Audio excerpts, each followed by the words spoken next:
అది ఇంకేం తగలడదు, అక్కడ తగలడుతూ ఉందని వాడి ఉద్దేశం. ఇవన్నీ ఈ డ్రగ్స్ అన్ని కూడా దీన్ని ఏమంటారు? Apprehensive nature. అంటే ఏమంటారు? కీడు శంకించునట్టి స్వభావము. ఇది మెంటల్ సెటప్ ఆఫ్ పాల్సటిలా. పాల్సటిలా యొక్క మానసిక వేదనలు లేక లక్షణములు.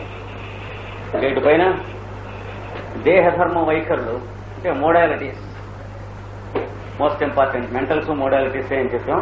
ఎప్పుడు కూడా అది మర్చిపోవాలి. ఏ డ్రగ్ సెలెక్ట్ చేసినా వీటి మీదే సెలెక్ట్ చేయండి. Mental symptoms, modalities. మొదటి మోడాలిటీ హెవీనెస్ ఆఫ్ స్టమక్. కడుపులో బరువుగా ఉంటాం. ఇండైజెషన్, అజీర్ణం, ఎసిడిటీ, పులసరం కడుపులో. వీటితో కలియనిదే ఏ అక్యూట్ డిసీజు ఉండదు వీళ్ళకి. అది ఏ తరుణ వ్యాధి వచ్చినా వీటితో కలిసి వచ్చినది అంటే పల్సటిలాతో ఆ తరుణ వ్యాధి తగ్గుతుంది. కనుక any complaint, any suffering, any disease will be inevitably followed by these things are preceded by these things. కడుపు బరువుగా ఉంటుంది, బాల పెట్టినట్టు ఉంటుంది. ఏం తిన్నా అక్కడే ఉంటుంది లోపల. జీర్ణం కాదు లోపల, కడుపులో అలా పొలలాగా తయారవుతుంది. మర్నాడు పొద్దులు లేచాడు, గొంతులోకి మెతుకులు వచ్చి ఉంటాయి, పొల్లగా ఉంటాయి, ఉమ్మేస్తారు. పల్స్లో వాడు తేరుకు వస్తే గొంతులోకి మెతుకులు వస్తాయి. కనుక ఇదో మోడాలిటీ స్ట్రాంగ్ గా. ఇందులో ఇంకా గుర్తుంచుకోవాల్సింది, జ్వరం వచ్చినా ఇవన్నీ ఉండొచ్చు, టైఫాయిడ్ వచ్చినా ఇవన్నీ ఉండొచ్చు, పార్శ్వపు నొప్పి అటాక్ వచ్చినప్పుడల్లా ఇవన్నీ ఉండొచ్చు. నక్స్వామిక వాడికి ఎలా అయితే కాన్స్టిపేషన్ ముందొచ్చి తర్వాత మిగతా ఇవన్నీ వస్తాయో, వీడికి ఇండైజెషన్, పులసరం ముందొచ్చి తర్వాత ఏ బాధ వచ్చినా ఏ జబ్బు వచ్చినా వస్తుంది. ఇలాంటివి రెండో మూడో మనకు దొరుకుతాయి. ఇది ఒకటి. రెండో మూడో దొరికి వాడికి ఉన్న జబ్బు ఏం జబ్బు అయినా సరే వాటి పేర్లు మీరు వినవద్దు. దీంతో పల్సటిలా వేస్తే వాడు ఎందుకు వచ్చాడో ఆ జబ్బు వాడి తగ్గిపోతుంది. ఎందుకంటే అసలు జబ్బు ఇది కనుక. వాడి భాషలో వాడి జబ్బు తగ్గుతుంది, మన భాషలో మన జబ్బు తగ్గుతుంది. ఇది మొదటి మోడల్. ఇది ఎక్కడ ఉపయోగిస్తుందంటే మీకు ఇలాంటివి మామూలుగా మనకి పెద్ద ఇంపార్టెంట్ ఉండవు. థ్రెటెండ్ అబార్షన్ ఇలాంటి కేసులు ఉంటాయి. 6వ మాసంలోనూ 7వ మాసంలోనూ 8వ మాసంలోనూ గర్భస్రావం అవ్వడానికి వీలుగా ఉన్న కేసులు 2 మాటలో 3 మాటలో అంతకుముందు అయి ఉంటాయి. ఒక మాట. ఎందుకని? పల్సటిలా యొక్క మోడాలిటీస్ లో చెప్పబోయే మోడాలిటీ టెండెన్సీ టు అబార్షన్ అనేది కూడా ఉన్నది చెప్పబోతున్నాం. అందుకని అలాంటి వాళ్ళకి ఈ లక్షణాలతో ఉంటాయి. అబార్షన్ అవ్వబోయే ఇది వస్తుంది. మామూలుగా పల్సటిల్లా వేస్తే అబార్షన్ అవుతుంది, కడుపుతో ఉన్నారు, జాగ్రత్తగా ఉన్నారు. కానీ ఇప్పుడు చెప్పిన కేసుల్లో పల్సటిల్లా వేయకపోతే షూర్గా అబార్షన్ అవుతుంది, వేస్తే కంట్రోల్ అయి సేవ్ అవుతుంది. కొంచెం ఎక్స్పీరియన్స్ లో చూసుకునేందుకు ఇవన్నీ యాడ్ చేస్తాం. ఈ మోడాలిటీతో ఉండి థ్రెటెండ్ అబార్షన్ కేసు కనుక అయితే పల్సటిల్లా 200 ఒక డోసు వేయవలసిందే. అప్పుడే ఆ కేసు సేవ్ కావాల్సిందే. ఇంకేం చేసినా సేవ్ అవుతుంది. అంటే ఎక్స్పీరియన్స్ కి సంబంధించింది అనుకోండి. కొంచెం విని నేర్చుకుని ఉంచండి. ఒకప్పటి నుంచి ఉపయోగిస్తారు. కొంచెం టైం అలౌ చేసి. అంటే పొరపాటున వేస్తున్నామేమో, పొరపాటున వేస్తే మనం వేసిన డోసు వల్ల అబార్షన్ అవుతుంది అనేటువంటి పాసిబిలిటీ ఎప్పుడూ ఉంది. కనుక ఎంతవాడిని నేను ఇంతవాడిని అంతవాడిని అని అనుకున్న వాళ్ళు కూడా గడగడలాడుతూ వేయవలసిన చోట్లేదు. మనం లెక్క కాదు. కెంట్ లాంటి వాడు వేస్తే గడగడలాడుతూ వేయాలి. అబార్షన్ థ్రెటెండ్ అబార్షన్ కేసులో పల్సటిల్లా వేయవలసి వస్తే ఇది రైటా తప్ప అనేది కెంట్ అంతవాడు గడగడలాడుతూ వేస్తాడు. ఏం తెలియని ఫూల్ అయితే తపామని వేసేస్తాడు. కానీ కెంట్ అంతవాడు ఎప్పుడు భయపడు. చాలా ఎంత పెద్దవాడైతే అంత భయపడతాడు. Fools rush where angels fear to thread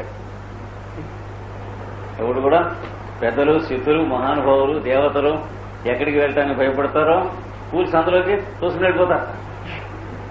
పల్స్లో వేసేయంటే వేసేస్తాడు వాడు. అమ్మ సేవ్ అయిందండి అంటాడు. వీడికి విన్న తర్వాత సేవ్ అయిన 6 నెలలకు విన్నా దడ కొట్టుకుంటుంది ఈ పెద్దవాడికి. ఒరే 9th month 8th month అండి ఇట్లాగ వచ్చారు, పల్స్లో వేసేసి అమ్మ ఏమైంది అంటే సేవ్ అయిందండి. Very dangerous. వాడు సేవ్ అయిందని చెప్పినా వీడికి గుండె దడ కొట్టుకుంటుంది ఎరుగున్న డాక్టర్. కనుక అలాంటప్పుడు బాగా మనకి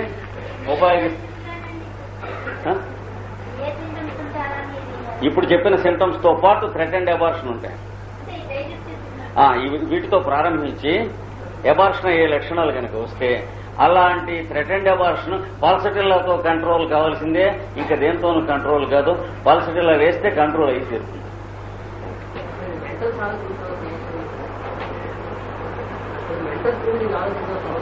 ఎందుకు ఆలోచించవలసిన అవసరం ఉండదు.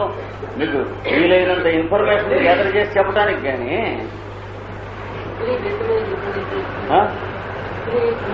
సింపులే కాదు. మెంటల్స్ ఎంత ఇంపార్టెంటో ఇప్పుడు చెప్పినవి అవి ఎంత ఇంపార్టెంటే. మెంటల్స్ దొరికితే ఇంకా అడిషనల్ ఇన్ఫర్మేషన్ తీసుకుని ఇంకా అడిషనల్ వెరిఫికేషన్ చేయమని అర్థం. కానీ ఇవి they are equally important to mentals. Always the modalities are as important as మెంటల్స్.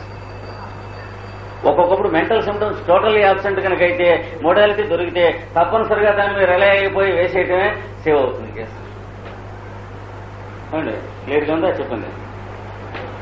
Next రెండవది, లేడీస్ లో మెంటల్ డిస్టర్బెన్స్ అన్ని మెన్స్ట్రల్ డిస్టర్బెన్సెస్ తో ఇంటర్లింక్ అయి ఉంటాయి పల్స్ లో. వాళ్ళకి స్త్రీలలో ఇందా చెప్పుకున్నాం కదా, మానసిక బాధలన్నీ గర్భాశయ బాధలతో సంబంధము కలిగి ఉంది.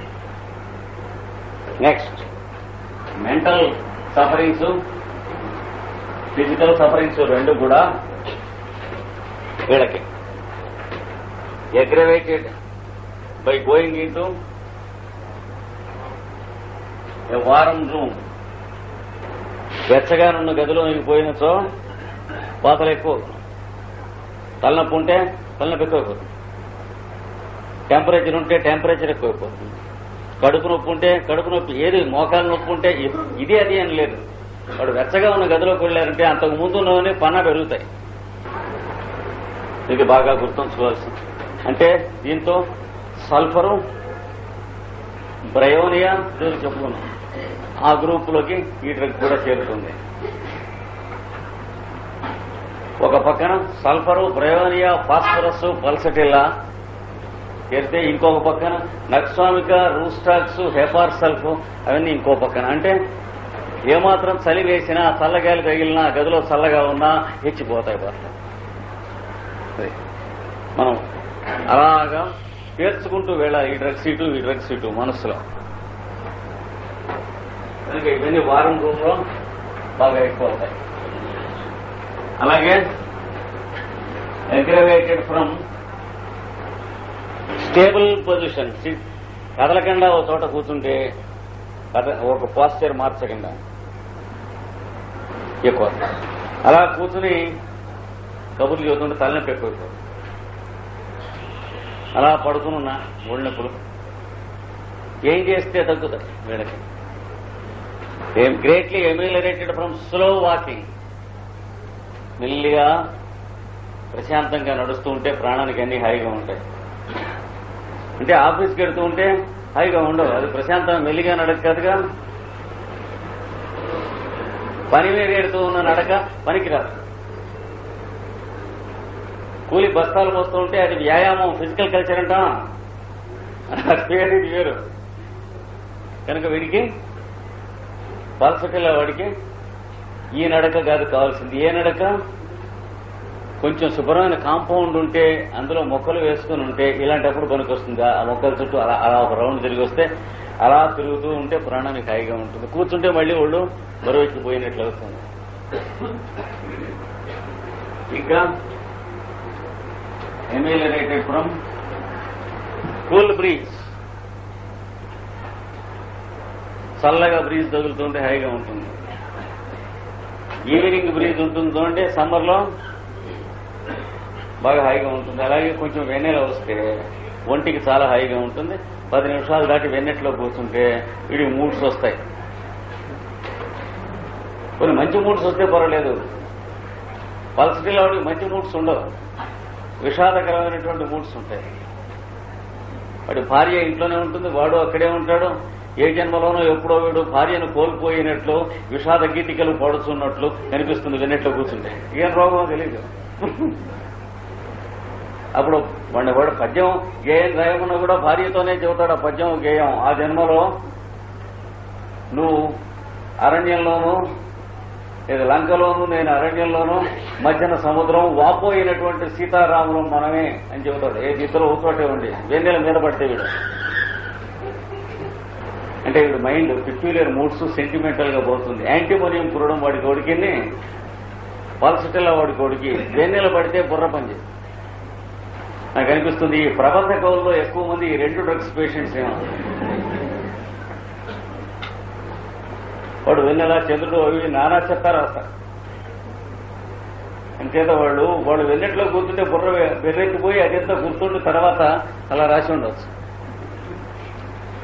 ముఖ్యంగా చల్లగా ఉండి వెన్నెట్లో కొంచెంసేపు బాగుంటుంది, మరి హాయిగా ఉంటుంది. కనుక ఇవన్నీ ఇలాంటివి ఏర్పాటు చేయాలి. వీటికి ఉండాలి, కూల్ సమయం అయి ఉండాలి, అక్కడ మెల్లగా నడుస్తూ ఉండాలన్నమాట. నాటకంలో ముందు బ్రాకెట్స్ లో రాస్తాను అట్లాగా. అది సాయంకాలం ఒక ఇంటి వెనక తోట, ఇట్లాంటివన్నీ. కొంచెం మెల్లిగా స్లో వాకింగ్ చేస్తూ ఉంటే రాత్రి భోజనాలు అయిన తర్వాత అలా రోడ్డు మీకు రౌండ్ వెళ్ళొస్తారే, అలాంటి వాటితో మీకు హైగా ఉంటుంది. స్లో వాకింగ్ అంటే మైండ్ లో ఎప్పుడు కూడా అపాయింట్మెంట్ లేని వాకింగ్. అప్పుడు డిసప్పాయింట్మెంట్ ఉండదు. మనం ఆఫీస్కి వెళ్తూ ఉన్న వాకింగ్తో ఈ నొప్పులు తగ్గుతాయి కదా అని అనుకుంటుంటే ఏం లాభం లేదు. ఇది తమాషాయన మోడాలిటీస్, దీనికి సంబంధించిన పరిస్థితి. ఇంకా గబగబ నడిచాడు అనుకోండి, వీడికి అలసట ఎక్కువైపోయి ఏమొస్తుంది, గబగబ నడిస్తే body pains, weakness, headache, chills, heat, ఒళ్ళంతా వేడి. జ్వరం వచ్చిందని, జ్వరం రాదు, చూస్తే థర్మామీటర్ ఏముండదు. కానీ గబగబ నడిస్తే ఈ లక్షణాలనే వస్తాయి వీడికి. ఏంటి, ఒళ్ళు నొప్పులు, నీరసం, తలనొప్పి, చలిగా పులకరంగా ఉంటాం, ఒళ్ళంతా వేడిగా. అంటే చైనా అనుకుని వేసుకుంటాడు. ఎందుకంటే చలిగానే ఉంటుంది, వేడిగానే ఉంటుంది. చైనా వేసుకుంటే డబ్బు జపాన్లోకి వెళ్తుంది. కొంచెం అలసట వచ్చింది, గబగబ నడిస్తే మాత్రం ఇవన్నీ వచ్చేస్తాయి పల్స్కి. వాడికి సుకుమారంగా బతకవలసిన వాడు తప్ప గబగబ నడవటం, రఫ్ అండ్ టఫ్ దమిడి వనికిరారు. ఎగ్నేషియా వాళ్ళు, పల్సటిల్లా వాళ్ళు, కాఫీ వాళ్ళు, క్యామమిలా వాళ్ళు, ఈ నలుగురు కూడా సుకుమార జీవులు. పల్సటిల్లా, ఎగ్నేషియా, క్యామమిలా, కాఫీ అంటే సుకుమార జీవులలో చాతుర్వర్ణ్యం ఈ నలుగురు. ఇంకా వీడికి ఉన్న సఫరింగ్స్ అన్ని అగ్రవేటెడ్ ఫ్రమ్ ఇన్సఫిషియెంట్ ఎయిర్. గాలి తక్కువగా ఉంటే రూమ్ లో తలనొప్పి, నడుము, మీ ఇష్టం ఏదైనా సరే. వాడికి అప్పుడు అటాండ్ ఏది ఉంటే అది ఎక్కువైపోతుంది. తర్వాత ఇంట్లో హీట్ ఇచ్చే ల్యాంప్ ఏదైనా కనుక ఉందంటే ఆ గదిలో, అంటే దాంట్లోంచి వేడి ఎమిట్ అవుతూ ఉండాలి. లేదా ఓవెన్, స్టవ్, పొయ్యి కానీ ఏదైనా సరే రూమ్ లో వేడి పుడుతూ ఉన్న చోటు ఉందంటే వీడికి తాండవం ఆడిపోతాడు, అన్ని బాధలు ఎక్కువ అవుతాయి. వేడి ఎక్కువ అవటం కాదు, వాడుకున్న బాధలు ఎక్కువ అవుతాయి. వేడి ఎట్లా ఎక్కువ అవుతుంది, వాడికి మిగతా వాడికి కూడా వేడి ఉంటుంది, కానీ బాధలు వీడికి ఎక్కువ అవుతాయి. ఇంకా ఇంకొక ట్రేట్ దీంతో పాటు ఇందాక చెప్పినటువంటి హీట్ ఎక్కువగా ఉంటే వీడికి స్వెట్ వస్తుందండి. గదిలో వేడి ఎక్కువగా ఉంటే చిన్న చెమట వచ్చి అంతవరకు నేచురల్. ఆ తర్వాత ఇంకో గమ్మత్తుంది, వీడికి చిన్న చలి వణుకు వస్తుంది, chill, sweat and chill when the room temperature is warm. అందరికీ కూల్గా ఉంటే చిల్ వస్తుంది, వీడికి వారంగా ఉంటే చిల్ వస్తుంది. గదిలో వెచ్చగా ఉందంటే చిన్న చెమట పోసి ఆ చెమటలోంచి వీడి వాతావరణం వీడు సృష్టించుకుంటాడు. ఇది ఒక పల్సటిలా ప్రత్యేకత. మీరు ఆ వరల్డ్లోకి ఎంటర్ అయ్యి ఫెమిలియరైజ్ చేసుకోవాలి. అప్పుడు ఆ పేషెంట్ ఉన్నప్పుడు తెలుసుకోవాలి. ఇంకా ఎక్కడికైనా వెళ్ళి వచ్చాడు అనుకోండి, ఇది చల్లగా సాయంత్రం పూట ఇలాంటప్పుడు తిరిగి ఇంట్లోకి వచ్చి దూరాడు అనగానే వేడిగా ఉంటుంది, ఇంట్లో టెంపరేచర్ ఎక్కువగా ఉంటుంది బయటకన్నా, వెంటనే ఒళ్ళొప్పుడు ఇవన్నీ బాగా వచ్చేసి వెంటనే చెమట పట్టి వెంటనే కొద్దిగా చలిస్తుంది. బయట చల్లగా ఉన్న చోట తిరుగుతున్నప్పుడు చలిగిలిగా ఉంటుంది, హాయిగా ఉంటుంది. గదిలో వేడిగా ఉంది కాబట్టి చలేస్తూ ఉంది అని వెతతి. వేడిగా ఉంది కాబట్టి చలెందుకే, ఇది ఒక పల్సటి లాగా ఉన్నది, మనం గమనించుకోవచ్చు. నెక్స్ట్ మోడాలిటీ, ఆల్ పెయిన్స్, తలనొప్పి కానీ, మెడల నొప్పులు కానీ, ఎముకల నొప్పులు, కీళ్ళ నొప్పులు, కాళ్ళ నొప్పులు, మీ ఇష్టం ఏమైనా సరే, greatly ameliorated from running nose. ముక్కు కారుట మొదలెట్టినంతనే సకల బాధలు నివారణమగు. కాన్వర్స్లీ వీడికి జలుబు చేసినప్పుడు జలుబు లోపల బంద్ చేసేందుకు ఇన్హేలర్స్ ఉన్నాయి మనకి, లేదా ట్యాబ్లెట్ వేస్తే టక్కన కట్టేస్తున్నారు. లేదా హోమియోలో కూడా జలుబు చేసేందుకంటే హోమియోపతి మందు వాడుకునే వాడడం ఉన్నాం. జలుబుకు హోమియోపతి మందు వాడుకున్నాం అంటే అర్థం ఏంటి? Committing allopathy treatment with homeopathic medicine. వేయగానే దానిపైన చేస్తుంది మందు, అంటే జలుబు తగ్గిపోతుంది. విలవిలాడిపోతాడు, మోకాళ్ళు బీసిపోతాయి, నడుము బీసిపోతుంది, మెడలు బీసిపోతాయి, తలక అన్ని మంచంలోంచి లేవదు. ఏమైంది, నేను సాయంత్రం దాకా బాగానే ఉన్నాడు కదా, రాత్రి 12 అయ్యేటప్పుడు ఇవన్నీ పట్టేసినాయ్యా, అంత పట్టిదాడు. ఇవి చూసి నడుము చూసి మనం బ్రయోనియా, మెడ చూసి రూస్టాక్స్ ఇలా వేస్తూ ఉంటాం. ఈ టైలర్ టేపుకెట్టి పెట్టి కొలుస్తాడే ఇలాగా, ఎక్కడ అందదు కేసు.